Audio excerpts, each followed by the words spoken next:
ನೀನ್ ಯಾರೇ ನನಗೆ ಊಟ ಬಡಿಸೋದಕ್ಕೆ?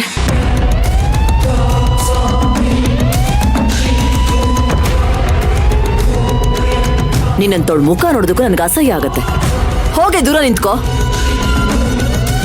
ಮೇಡಮ್ ಅವ್ರೆ, ಯಾವಾಗ್ಲೂ ನಾನೇ ಅಲ್ವಾ ನಿಮಗೆ ಊಟ ಬಡಿಸೋದು, ಈಗೇನಾಯ್ತು? ಅದನ್ ಬೇರೆ ನಿನ್ನ ಹತ್ರ ಹೇಳ್ಕೊಂಡು ಕುತ್ಕೋತಾರೆ. ಏನೇ, ನೀನು ಊಟ ಬಡಿಸಿದ್ರೆ ಮಾತ್ರ ನಾನು ಊಟ ಮಾಡೋದಾ? ಇಲ್ಲಾಂದ್ರೆ ನಾನು ಊಟನೇ ಮಾಡಲ್ವಾ?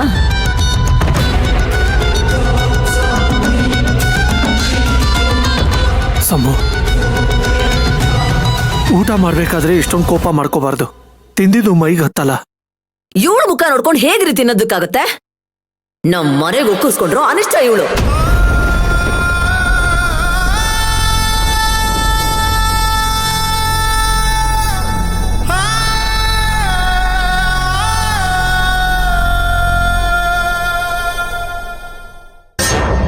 ರೇಣುಕಾ, ಏ ರೇಣುಕಾ.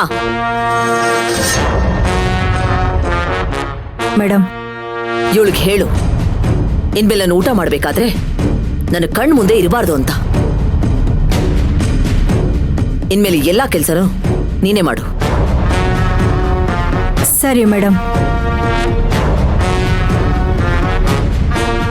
ಮೇಡಮ್ ಅವರೇ, ನೀವ್ ಯಾಕೆ ನನ್ನ ಮೇಲೆ ಕೋಪ ಮಾಡ್ಕೊಂಡಿದ್ದೀರಾ ಅಂತ ನನಗೆ ಗೊತ್ತು. ಆ ಚಿನ್ನದ ನಾಣ್ಯ ಡಬ್ಬನ ನಿಮ್ ಕೈಗೆ ತಂದ್ಕೊಟ್ಟಿಲ್ಲ ಅಂತ ತಾನೆ. ಆದ್ರೆ ಆ ಪಾರ್ಸಲ್ ತಂದ್ಕೊಟ್ನಲ್ಲ ಹುಡ್ಗ, ಅವನು ಹೇಳಿದ್ದು ಚಿಕ್ಕ ಯಜಮಾನ್ರ ಕೈಗೆ ಕೊಡಿ ಅಂತ. ನಿಮ್ ಕೈ ಕೊಡಿ ಅಂತ ಏನಾರು ಹೇಳಿದಿದ್ರೆ ನಿಮ್ ಕೈಗೇನೆ ತಂದ್ಕೊಡ್ತಿದ್ದೆ. ಅದನ್ನ ನೀವ್ ಅರ್ಥ ಮಾಡ್ಕೊಳ್ದೆ ನೀವ್ ನನ್ ಮೇಲೆ ಕೂಗಾಡಿದ್ರೆ ಹೇಗ್ ಮೇಡಮ್ ಅವ್ರೆ? ಅಬ್ಬಾ, ಮಾಡೋದನ್ನೆಲ್ಲ ಮಾಡಿ ಎಷ್ಟು ಚೆನ್ನಾಗಿ ಪ್ಲೇಟ್ ಚೇಂಜ್ ಮಾಡ್ತೀಯ.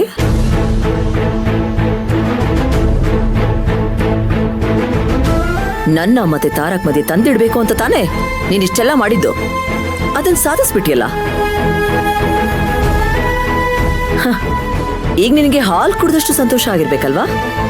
ಹೋಗು, ಇನ್ನ ಸ್ವಲ್ಪ ಹಾಲು ಮಿಕ್ಕಿದ್ರೆ ಅದಕ್ಕೆ ಬಾದಾಮ್ ಪುಡಿ ಹಾಕೊಂಡು ಹೊಟ್ಟೆ ತುಂಬಾ ಹೊಷ್ಟು ಕುಡಿ. ಇಲ್ಲ ಮೇಡಮ್ ಅವ್ರೆ, ನಾನು ಯಾವತ್ತೂ ಅಂತ ತಪ್ಪನ ಮಾಡೋಳಲ್ಲ. ನಾನು ಹಾಗೆ ತಿಳ್ಕೊಂಡಿದ್ದೆ. ನೀನ್ ನಡ್ಕೋತಾ ಇರೋದನ್ನ ನೋಡ್ತಿದ್ರೆ ನನ್ನನ್ನ ಈ ಮನೆಯಿಂದ ಆಚೆ ಕಳಿಸಿ ನಿನ್ನ ಸ್ಥಾನನ ಭದ್ರ ಮಾಡ್ಕೋಬೇಕು ಅನ್ಕೊಂಡಿದ್ಯಾ? ಅಯ್ಯೋ, ಇಂಥ ಇನ್ನೋಸೆಂಟ್ ಫೇಸ್ ಹಿಂದೆ ಇಷ್ಟು ಕೆಟ್ಟ ಫೇಸ್ ಇರುತ್ತೆ ಅಂತ ನನಗೆ ಗೊತ್ತಿರಲಿಲ್ಲ.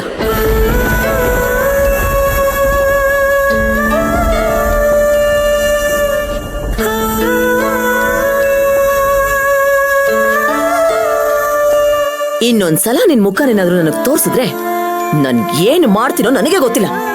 ಹೋಗೆ ದೂರ ನಿಂತ್ಕೋ.